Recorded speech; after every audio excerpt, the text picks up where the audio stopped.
bikorwa gusa kuri perezida wacu ibikorwa nibyo byivugira arakora agatanga impanuro ndetse akigisha akajya imbere akabitara ryakaba agakurikira arongora ishyirahamwe ry'ubumwe bwa Afurika tumukeze ube arabikwiye imo tumukeze iyo ngamba ntibarunda arakarama mu mabanga yawe ufashe tumukeze iyo ngamba ntibarunda arakaramba mu mabanga yawe twone tumukeze ube tumukeze tumukeze tumukeze amashyi yacu tuwagumiriza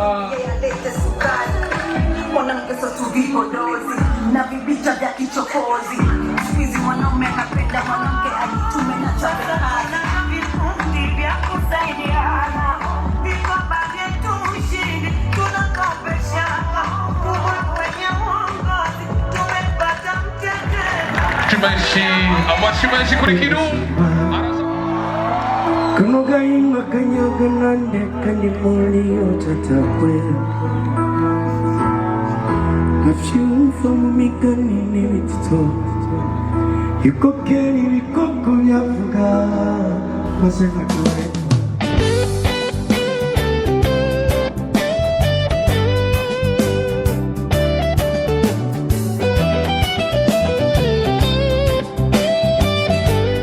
naratanguye ndavuga ijambo nti inkoko irabyara inka mu mwanya mutoya icyo cigwa ndacigisha gushikaho ugwaruka wumva ibyo ari byo n'abana bo muri primaire gushikaho bavyumva ko inkoko ibyara inka kandi mu mwanya mutoya turi kumwe twese birashoboka